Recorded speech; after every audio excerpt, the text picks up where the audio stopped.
You know what gives me joy? My family and my friends, of course, but other than that, when I accidentally stumble into the masterpieces that I'm going to share with you all in a few minutes, I was ecstatic when I found this manhwas accidentally, and I'm very happy to share this manhwas with you all, and I hope that you give it a shot. First, we have Positively Yours. And if you are not into accidental pregnancy trope, then you might not like it. But give it a try, because why not? Who knows, you might end up liking it. From accidental pregnancy with a stranger of one night stand to getting married and having the most healthy relationship in their marriage, where they actually communicate about how they feel, which is full of fluff and sometimes cliche, but I'm here for this. If you think realistically, then situations like this are very rare.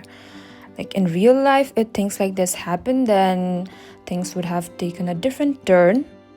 And I think there's no harm to experience these rare situations through fictional characters. As someone who have been watching K-dramas ever since ninth grade, I wouldn't be surprised if, one day this manhwa gets adapted into K-drama because it has potential. And if you are a K-drama lover, and then this is your sign to read it because you are gonna enjoy this one. Next up, we have Under the Oak Tree. And this story follows Riftan, who used to be a knight of lowly status, who was forced to marry Maximilian, in short, we're gonna call her Max, who is Duke's daughter, before departing for expedition. And that expedition lasts for 3 years, and so when he returns, both have insecurities about their marriage. In this one, you gotta have some patience, and please don't be too quick to judge, because at first you might think that we have got very irritating heroine because she's very naive and she stutters and has low self-esteem. And Riftan, our hero, he also has his own issue, about insecurities about marriage and all, but he is really considerate towards Max, which I love. And once you know the backstory of our heroine Max, you'll understand where she's coming from or why she's behaving like that. Don't get me started on the art. It is like infinity out of 10. I don't think I've seen any manhwas with such an amazing art like this. Here, the illustrator of this manhwa does or is doing such a great job in portraying the emotions of the characters and even the scenery, the landscapes, the buildings, the skies, like everything is so good. Here we have some magical creatures, and here magic is involved as well, and capable people, they learn magic to protect their place, their family, the people from the beast. And Max is trying to learn magic so that she can help Riftan. And Ruth is doing such a great job in teaching her, and our Max is trying so hard to learn magic. Ruth is my favorite side character in this manhwa.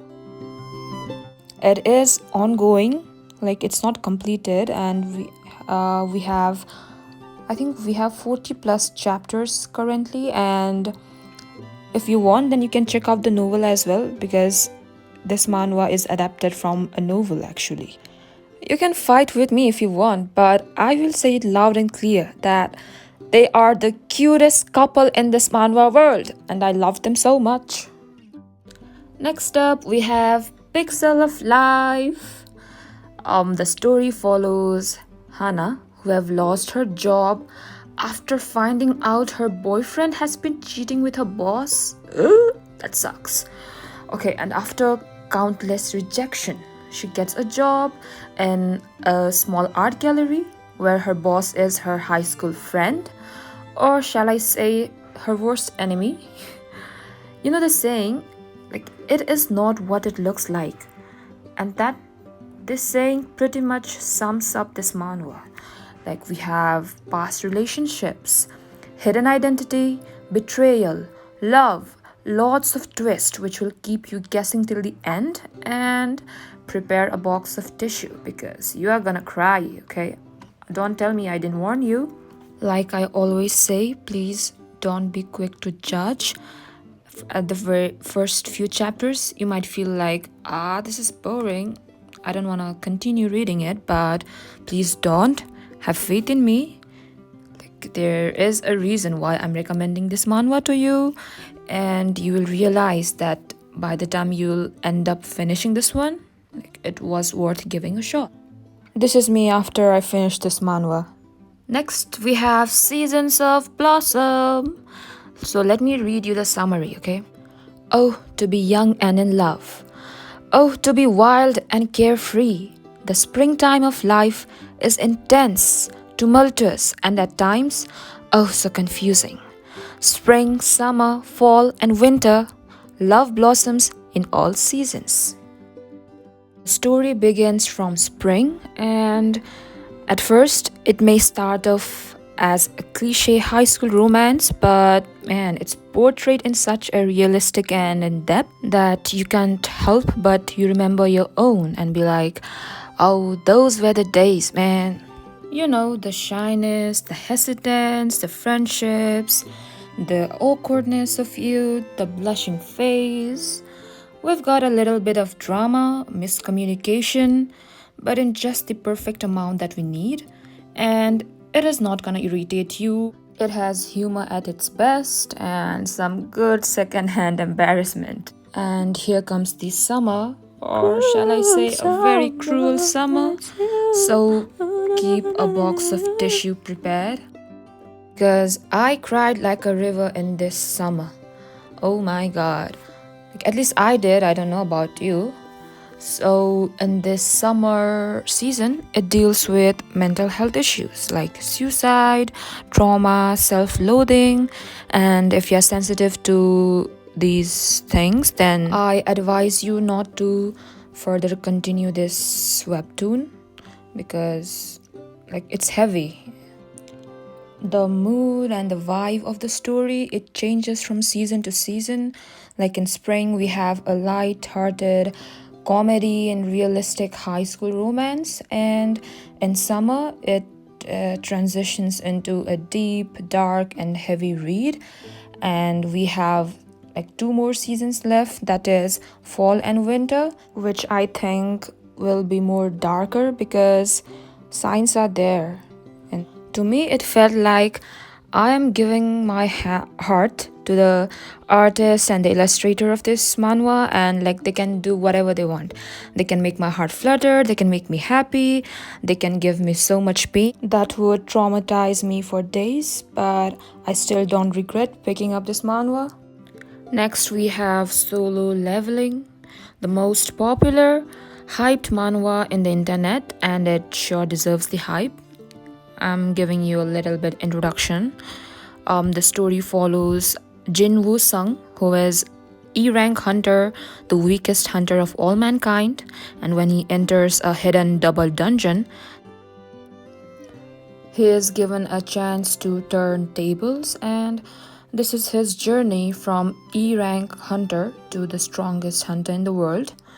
And I don't know why I took so much time to pick this up because I have seen this like everywhere. I gravitate towards the romance. This was not my thing, but still I picked it up and oh, I do not regret. Here we have got an underdog, that is Jin Woo Sung, who works hard to reach the top.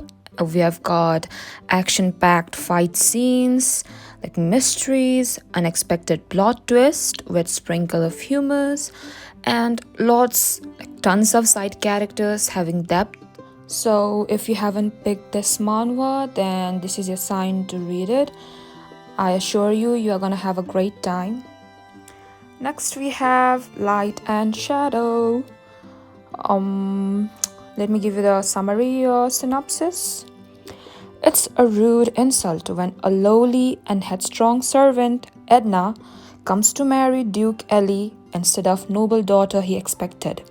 But the ambitions maid hides an even bigger secret behind her obvious ruse, one that could change the kingdom's very history. Can the two find freedom, redemption, and love without drawing their swords on each other? Interesting, we will find it if you read it. I was wowed by the development of female lead Edna. Like, she is the badass female to ever exist in the manhwa world. And more than that, the story is great and interesting with a mix of action and romance. The characters are well developed and have complex upbringing in a quite cruel environment. We've got kingdoms involved, good artwork, and adorable side characters, and a promising ending. Like, what more do you need? Last but not the least, we have The Legend of Northern Blade. When the world was plunged into darkness, martial artists they gathered to form Northern Heavenly Sect to bring peace. The leader of this sect gets betrayed by his own comrades, resulting to his death, and his son Jinmu Won, who does not know any martial arts, but he has a secret weapon that was taught by his father. Like, people underestimate him because he does not have any idea about martial arts and he is powerless, and then something happens which results in complete annihilation of Northern Heavenly Sect, that is his home, and he has to leave. He is set out on a journey to train and also to find his uncle, who was the only one person who cared for him. So this is how his journey begins, to learn martial arts, to hone his skills, and on his journey he will find a handful but very loyal comrades who will help him in every way possible. And there are tons of side characters you will enjoy learning about, and the story is extremely refreshing and intriguing. And like I always say, for the first few chapters you might feel shall I continue? No. But I felt the same way because I was on the verge of giving up, but somehow I decided to stick with it, and by the time I reached chapter 15-20, I was hooked. If you loved solo leveling, then you are gonna enjoy The Legend of Northern Blade, because Jinmu Won, who is the male lead of Legend of Northern Blade, and Jin Woo Sung, who is the main character of solo leveling, they are the brothers from different eras, one from the modern world and another from historical world. So this is the end of the video, guys, and if you have read any of this, then please let me know in the comment section. I hope you enjoyed this video, and if you did, like, share, subscribe, and until then, bye. I will see you in my next video.